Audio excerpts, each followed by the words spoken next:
Bonjour Jean-Christophe Lagarde. Bonjour. Vous êtes président de l'EUDI, député de Seine-Saint-Denis. Les retraites, il y a eu hier soir une réunion de calage entre le gouvernement et la majorité. Édouard Philippe a dit que la clause du grand-père ne s'appliquerait pas, que ça serait éventuellement une réflexion secteur par secteur. C'est clair maintenant ? Non, c'est toujours pas clair. Mais d'ailleurs, le paradoxe, c'est qu'on va vivre un grand mouvement de grève sur un texte qui n'est pas encore posé sur la table. Il y a des principes généraux, mais il y a nécessité d'adapter des situations, et y compris sur le rythme auquel cette réforme prend effet. Donc le flou continue pour vous ? Le flou continue. D'ailleurs, les grands syndicats, je pense à Laurent Berger et la CFDT, je pense au patron du MEDEF, disent on a besoin maintenant de savoir. Le Premier ministre a annoncé que ce serait pendant Noël et le jour de l'an qu'on saurait plus de choses. Vous savez, moi, je suis parlementaire. Pendant Noël et le jour de l'an, vous pensez que la période n'est pas très favorable pour ce genre de communication ? À la limite, peu importe. Ce qui compte, c'est le texte qu'on aura et la capacité du gouvernement à bouger sur quelques lignes, parce que tous les régimes spéciaux, par exemple, ne doivent pas forcément s'adapter au même rythme. Tout le monde doit aller vers le même but, mais il y a à la fois des problèmes d'âge. Vous avez des gens qui sont à 2-3 ans de la retraite. Est-ce que ça va s'appliquer à eux ou pas ? Et puis, il y a aussi une adaptation, me semble-t-il, pour tenir compte de la pénibilité en fonction des métiers. Vous êtes favorable, vous, à l'allongement de la durée hebdomadaire. Vous avez dit qu'il faut travailler 37 heures par semaine. Ça permettrait d'équilibrer les comptes. Mais nous avons deux problèmes. La réforme des retraites par points voulue par le gouvernement, c'est rendre la retraite égale et équitable pour tous, ce qui n'est pas le cas aujourd'hui. Puis il y a un deuxième problème qui est l'équilibre des retraites. Et là, le Conseil d'orientation des retraites a montré que nous allons être en grave déficit dès 2025. 11 milliards d'euros que nous laisserions de dette chaque année à nos enfants pour payer nos retraites. Depuis des décennies, le débat, c'est il faudrait travailler plus longtemps. On est passé de 60 à 62, puis aujourd'hui, le Conseil d'orientation des retraites dit 64,5. Moi, je pense qu'il y a une autre solution, qui est en réalité de travailler plus longtemps tout au long de la vie pour partir plus tôt, plus exactement, pour partir à 62 ans.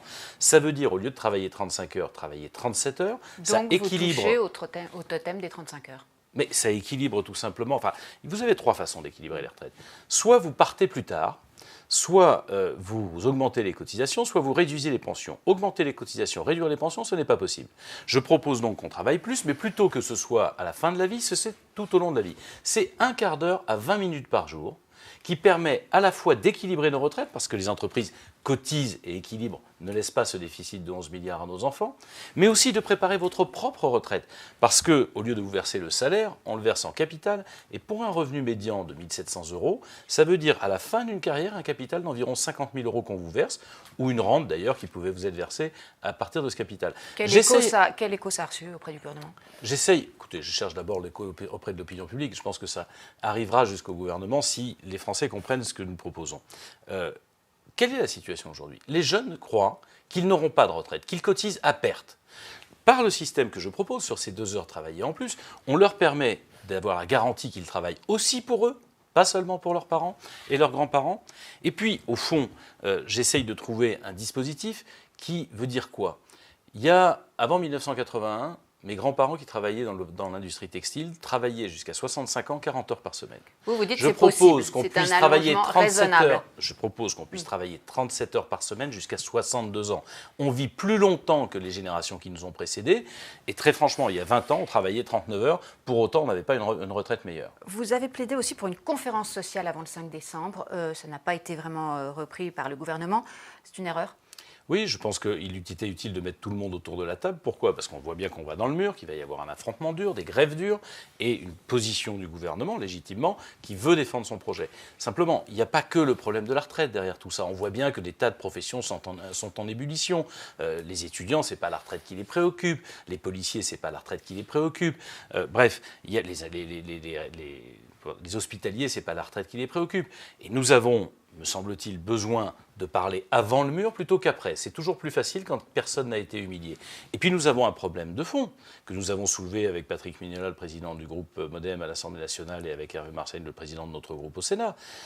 Depuis 20 ans, on voit la rémunération du capital augmenter de façon fabuleuse face à la rémunération du travail, et on ne paye plus suffisamment, disons les choses, pour que tout le monde puisse en sortir. Je vous prends un exemple qui, moi, me frappe. La prime d'activité, c'est quoi ? C'est l'État donne un complément de salaire parce qu'on ne peut pas payer suffisamment. Ça veut dire que le système n'est pas bon et qu'il faut une autre répartition. Il faut remettre tout ça à place. Bien sûr, il faut remettre pour avoir un contrat social. Vous êtes toujours soutien de la majorité ? Pardon ? Vous êtes toujours Non, mais soutien vous de avez la des majorité. interprétations. Moi, je suis libre. Un coup, vous mettez dans l'opposition, un coup, on soutient la majorité. Ça ne m'intéresse pas.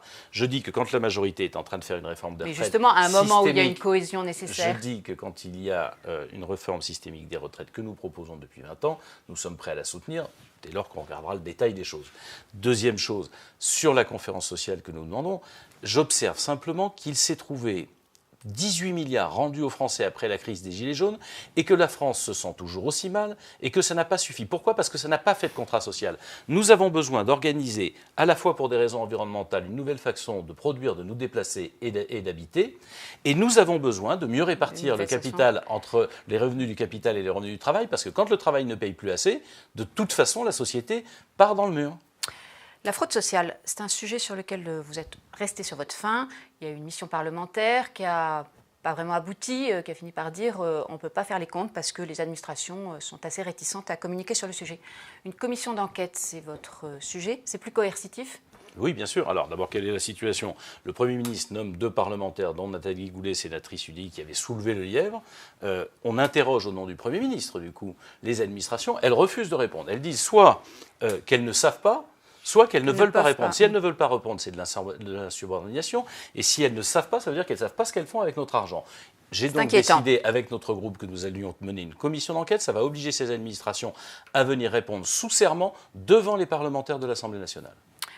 Le montant de la fraude, la Cour des comptes l'avait estimé, effectivement, la fourchette est large, entre 6 à 25 milliards par an. Mais c'est le pire, c'est qu'on ne sait même pas quel serait le montant de la fraude. On ne sait pas combien on a de cartes vitales en surnuméraire. Circulation. 59 millions, disait justement la mission. Et Nathalie Goulet disait, c'est une fraude manifestement organisée. Ce n'est pas une fraude individuelle. Donc nous devons aller faire la clarté sur tout ça. Et il est invraisemblable que les administrations refusent de répondre. En tout cas, devant l'enquête parlementaire que conduira Pascal Brindot, député UDI du Loir-et-Cher, ils ne pourront pas refuser de répondre. Et la France a le droit de savoir s'il y a fraude, quelle est son ampleur, comment lutter contre.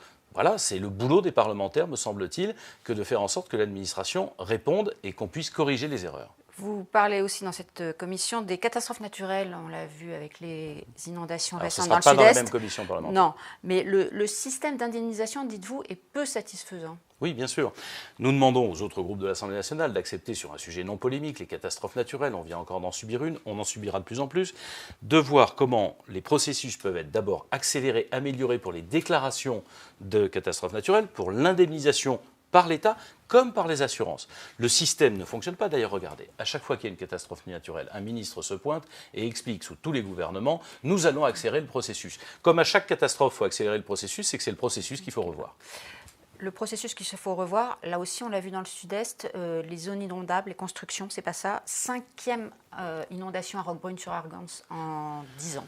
Là, c'est clairement de la prévention qu'il faut, notamment dans les règles d'urbanisme. Il y a eu du laxisme, parfois des élus locaux, souvent de l'État qui n'a pas surveillé ce que faisaient les élus locaux. Mais il y a aussi une modification climatique qu'il faut prendre en compte. Il n'y a que M. Trump qui croit que le climat ne change pas. On voit bien la violence des événements climatiques auxquels nous sommes confrontés. Et donc, des situations qui n'étaient pas envisageables ou prévisibles il y a 10 ans, il y a 15 ans, il y a 20 ans, doivent l'être désormais. On doit revoir notre modèle de prévention localement, de façon très précise, parce que des crues qu'on n'imaginait pas il y a 20 ans sont possibles aujourd'hui. Il est tombé quand même en une journée 3 mois, l'équivalent de 3 mois de pluie. Personne n'imaginait ça il y a 20 ans. Là aussi, il faut revoir les plans de prévention. Merci Jean-Christophe Lagarde. Merci à vous.